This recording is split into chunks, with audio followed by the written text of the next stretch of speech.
El doctor Nanfi Rodríguez, abogado de los tribunales de la República,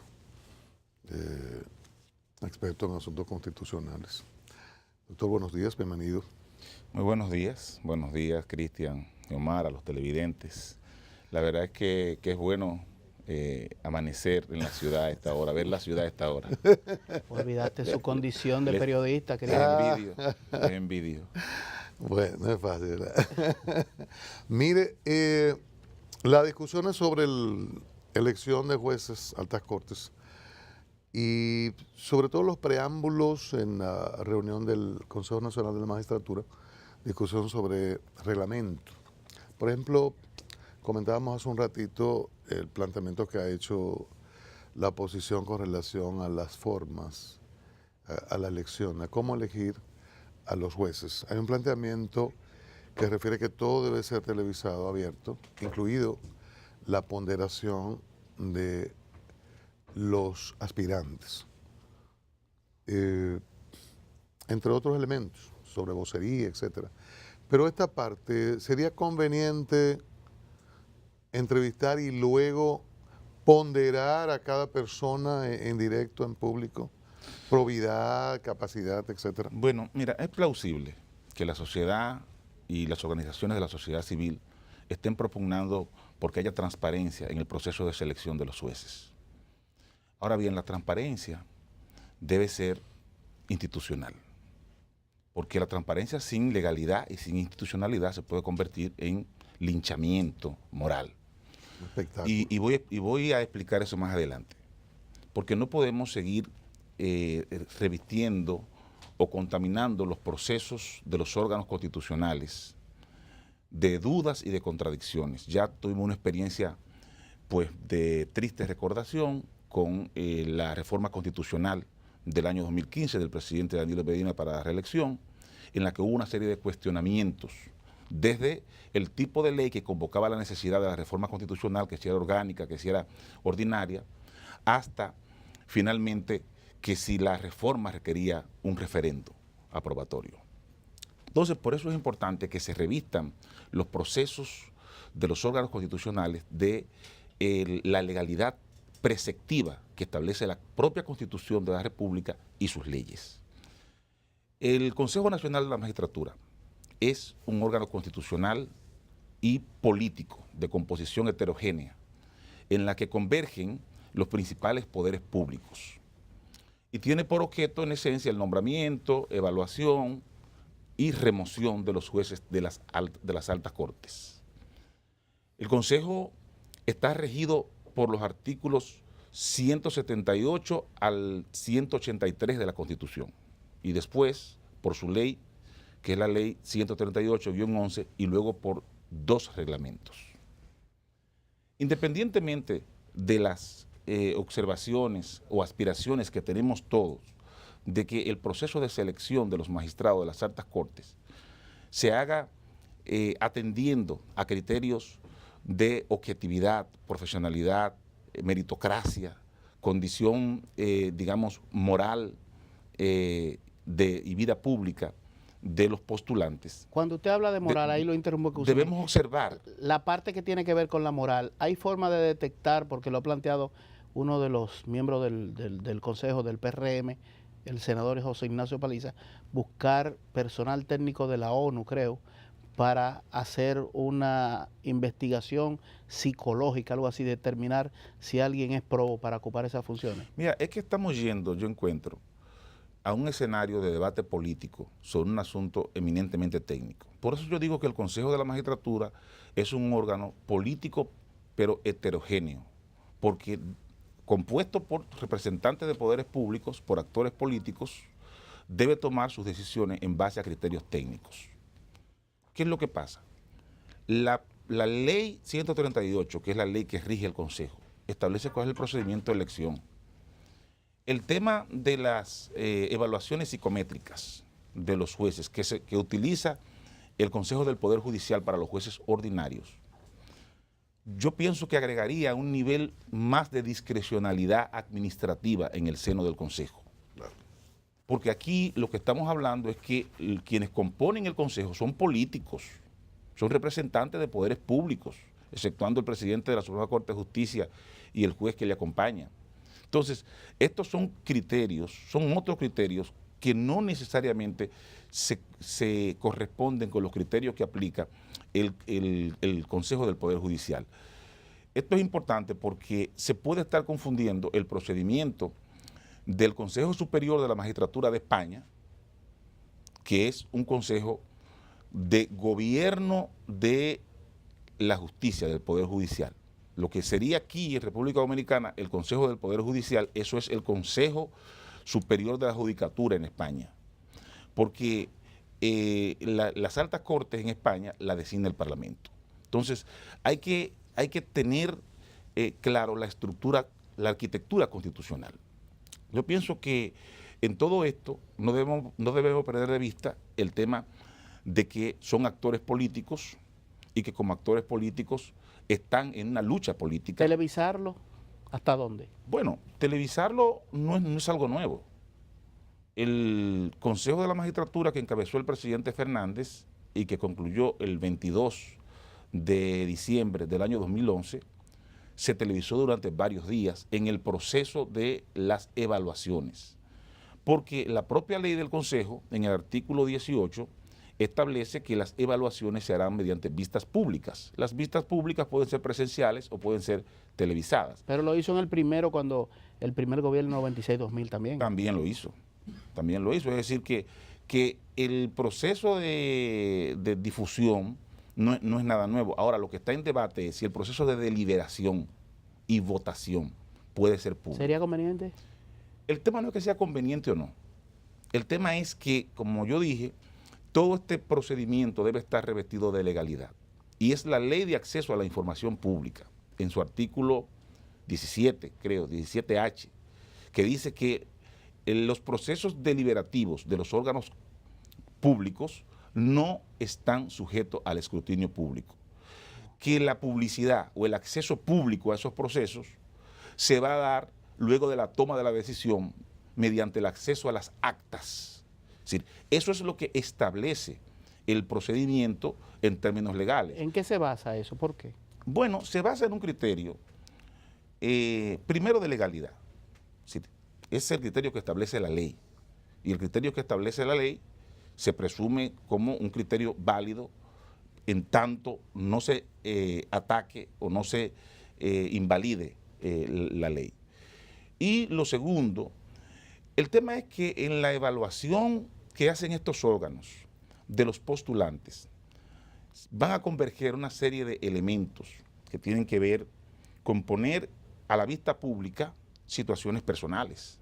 Es decir, esto afecta otros bienes jurídicos, bienes como derecho a la intimidad, derecho a la privacidad de las personas que están siendo objeto de la evaluación. Mira, la ley del Consejo establece que el Consejo puede incluso hacer investigaciones y las hace, puede hacer investigaciones particulares. Ese Consejo lo más probable es que recibe información de los organismos de inteligencia sobre las actividades privadas de las personas. Entonces, imagínate tú una situación en que el presidente de la República, encabezando un consejo, se están dilucidando públicamente estas cosas. Una locura. Si el presidente, si los consejeros garantizan los derechos subjetivos de las personas, de los postulantes, yo no tengo ninguna objeción en que el proceso de evaluación sea público. Ahora bien, si eso se va a convertir en un linchamiento moral, porque ahí se van a ventilar entre telones de la vida privada de la persona como pasa. Es decir, eso acontece. En ese proceso de deliberación entran una serie de consideraciones que no son públicas. Y si eso se va a discutir, entonces, y no se garantiza que eso no acontezca y que eso no se convierta en un circo, eso... Y es muy difícil garantizarlo. Pues es cuestionable. Déjame Es muy decirte, difícil garantizarlo y además eso también limitaría la evaluación. bueno, muchas personas no irían a evaluación. Claro. Déjame decirte que en las recientes elecciones que se hicieron en los órganos constitucionales, que se compusieron, los órganos recientes, hay situaciones de titulares de esas instituciones que son, digamos, reprochables desde el punto de vista del ejercicio profesional y que hoy día esas personas en esas funciones, si esas situaciones se hubiesen ventilado públicamente y hubiesen resultado elegidos, esto hubiese constituido un elemento de deslegitimación. Hay organizaciones que citan que el Congreso, y especialmente el Senado de la República, escoge los miembros de la Cámara de Cuentas y de la Junta Central Electoral en un proceso público. El Congreso, ninguna de las dos cámaras del Congreso es un órgano del Estado, son poderes públicos. Y el Congreso es la meca de la democracia representativa.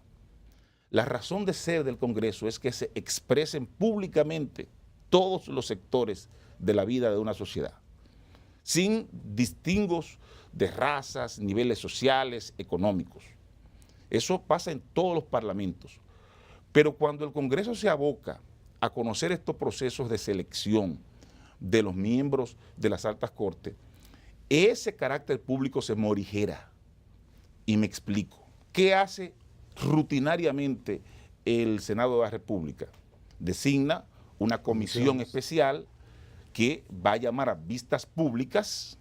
Luego de esas vistas públicas, entonces, cuando concluyen, se retiran los legisladores que componen la comisión especial a la deliberación, se producen acuerdos entre las fuerzas políticas y al Pleno del Congreso se le somete una plancha que regularmente es ratificada por el Pleno del Congreso. Y ya procesada, ya. Sí. No hay un debate en el hemiciclo, en el Pleno del Congreso, no hay un debate sobre las condiciones de mérito, vida privada y otras infidencias de los participantes. El nivel de desconfianza ha llegado a eso, tanto de que un partido con vocación de poder, como el Partido Revolucionario Moderno, plantee esas cuestiones que lucirían, como han dicho algunos, como populismo, convertir en una suerte de reality show, eso. Están en el teatro de la política. Y hay que entender, son actores políticos. Son actores políticos.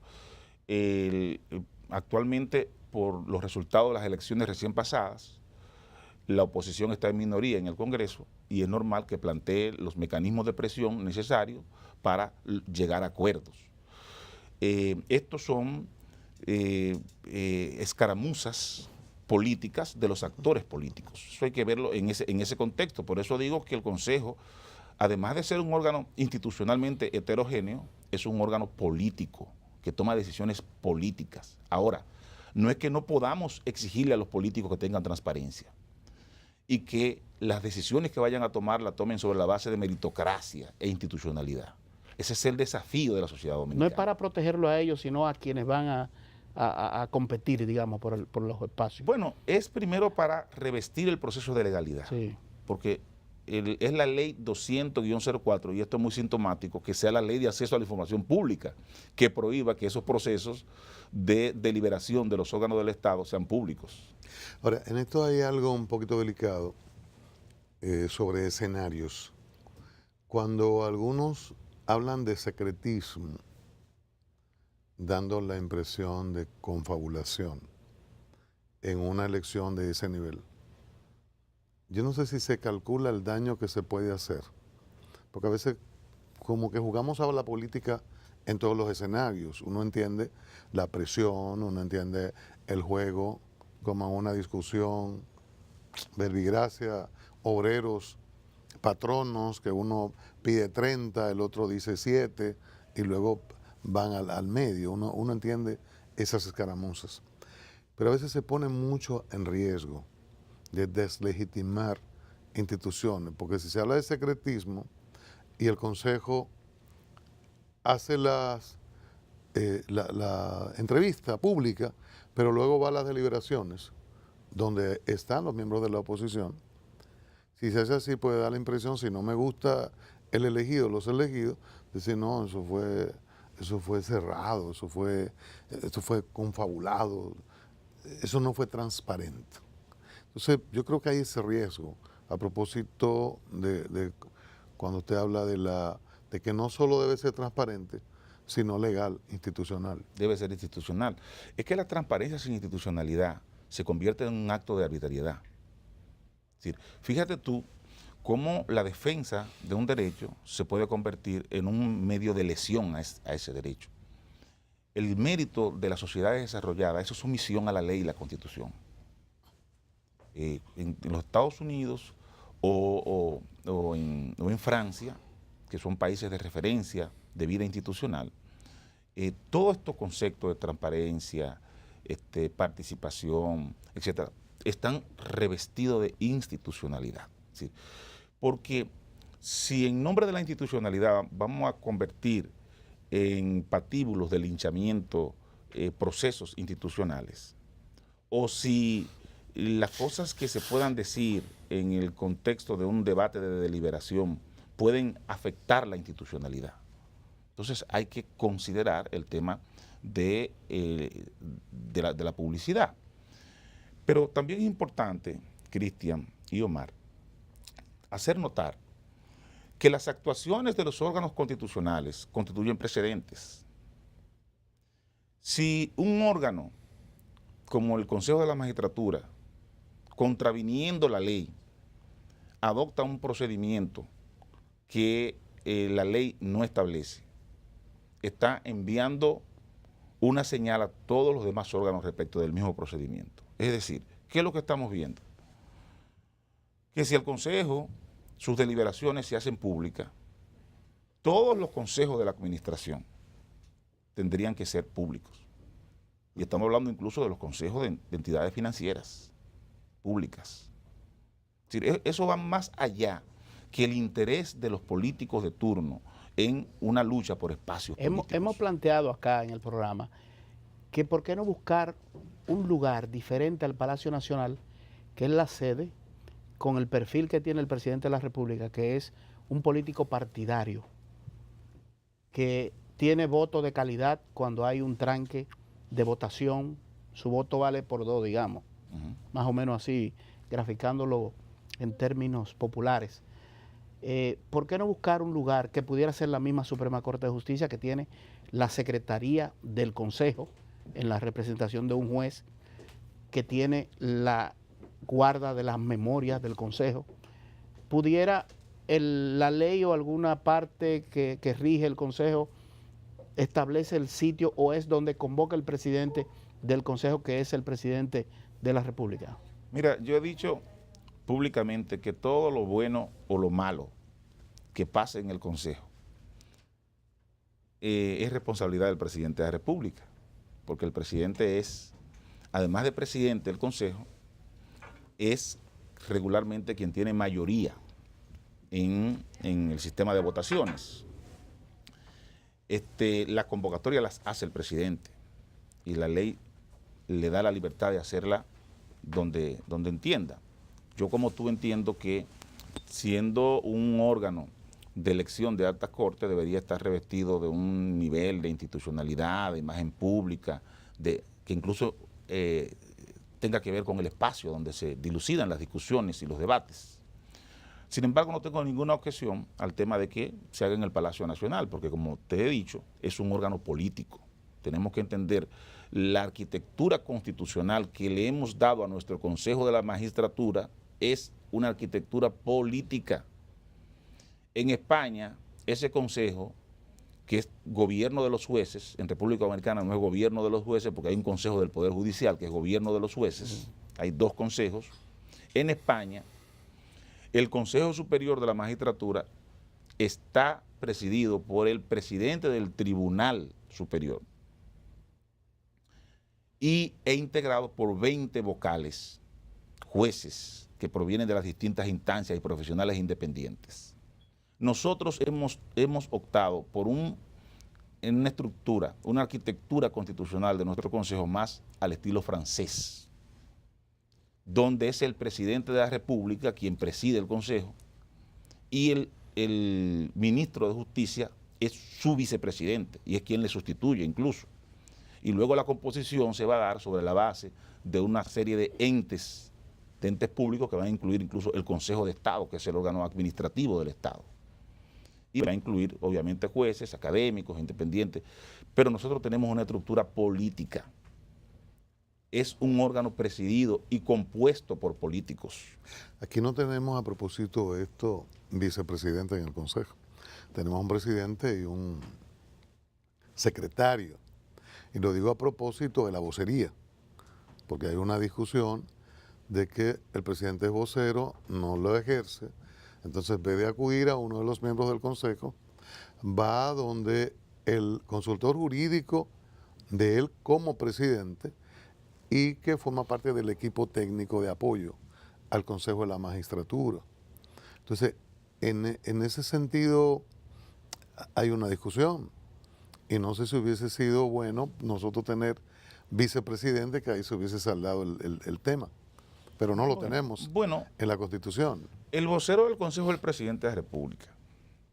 Es el vocero, es quien convoca, es quien preside y lleva la lógica parlamentaria del Consejo. Pero por el estilo personal del presidente Danilo Medina, él ha optado porque la vocería la haga el consultor jurídico del Poder Ejecutivo. Digo el estilo personal porque recordamos el Consejo inmediatamente anterior, que fue el que presidió el presidente Fernández, y es una cuestión de estilo. El presidente Fernández se sentía cómodo en el Consejo. Sí. Es un abogado muy ducho en temas constitucionales. No solamente estuvo presidiendo los debates de deliberación, sino que también estuvo en el proceso de vistas públicas, porque está por verse si el presidente Medina va a estar en las vistas públicas, porque el presidente pudiera designar 3 de los consejeros y constituir una comisión que escuche a los postulantes y luego rinda el informe al pleno del Consejo y sobre esa base se toman las decisiones. Eso está en el reglamento. No digo yo.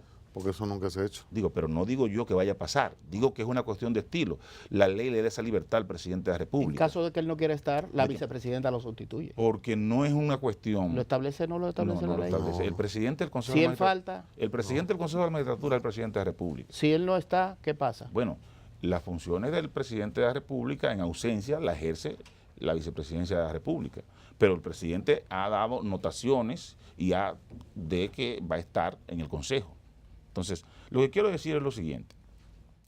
Lo de Flavio Darío, que es un académico y un experto en el tema del derecho constitucional, no daña.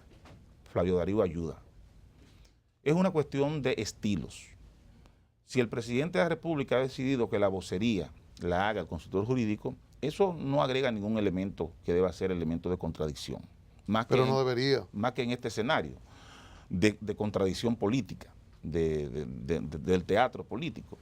Lo deseable es que sea el presidente, pero es una cuestión de estilo. Yo he dicho en más de una ocasión que el presidente, para que tú veas, Cristian, que es una cuestión de estilo, el presidente de la República ni siquiera es vocero de su propio gobierno. Entonces, es una cuestión... Dios. Sí, es cierto. Sí, fíjate que Hipólito Mejía reivindicaba que él era su propio vocero y que él no necesitaba vocero. Sin embargo, el presidente de la República, regularmente en su estilo de gobierno, porque es un estilo, ha acudido hasta se han designado con categorías de la política norteamericana a los funcionarios speaker, voceros, portavoces. Aunque aquí hay algo muy raro, que el speaker en los últimos tiempos no es speaker. O sea, el vocero que es Marchena no ejerce, sino que ejerce una persona que es de asuntos administrativos como Peralta. Bueno, después de lo cosa rarísima. Después de lo de Odebrecht, no ejerce nadie. Café Santo Domingo es el mejor café del mundo. Para personas que estén en lista y para los que no están en lista. El Café Santo Domingo. Mire ahí, doctor. Sabor que inicia en el aroma. Muy gentil. A un hombre enlistado. Lo aquí, el de Omar por acá. Y por acá. Pero, gracias. Gracias. Pero a favor del presidente Danilo Medina, debe de destacarse que él fue el presidente de la Cámara de Diputados, donde tiene una lógica de compartir con mucha gente. Ahí era un speaker de verdad, porque ese es el speaker en la política norteamericana. Sí, entonces digo porque ahí hay una lógica o una dinámica de escuchar a otros, de dar turnos, donde se hacen leyes, donde se toman decisiones que no tienen el hondón jurídico, digamos, de conocimiento jurídico, pero sí por lo menos roza ese tipo de cosas. Sí, el presidente Medina es un político afinado. políticamente afinado, un hombre de una dilatada vida política, que no solamente ha ejercido esa y otras funciones públicas, sino que ha sido un actor de primer orden de la vida nacional, de acuerdos y de consensos importantes. El mismo acuerdo que da paso a la ascendencia del Partido de la Liberación Dominicana al poder, el presidente Medina está en primer plano. Es decir, eso no está en cuestionamiento. Por eso digo que es una cuestión de estilo de gobierno, que el presidente opte por ser o no vocero del Consejo, o que decida que su consultor jurídico pues le acompañe y haga la vocería. Lo natural es que si el presidente no desearía ser el vocero, lo sea el secretario, que además del secretario es el responsable del archivo histórico del Consejo. En este caso, Fran Soto, el juez. Pero es quien toma todas las notas para levantar las actas. Entonces, una vez concluido un consejo, la vocería de lo que pasó en el consejo no es más que un resumen de las actas. Entonces, lo natural es que el secretario debería ofrecer a la opinión pública los detalles de esa reunión del consejo, pero no se ha optado por ese modelo. Doctor, gracias. Siempre es un placer conversar con usted. Como no, para mí, verlos a ustedes tan temprano en la mañana. Bueno. Dafi Rodríguez, abogado de los Tribunales de la República, ha estado con nosotros. Un placer. Gracias a él. Nosotros continuamos. Vamos a hablar de libros. Laura también tiene invitados. Y no de cualquier libro. Y las sociales. Consejo para mujeres solteras. Ahí, mamacita. Regresamos en breve.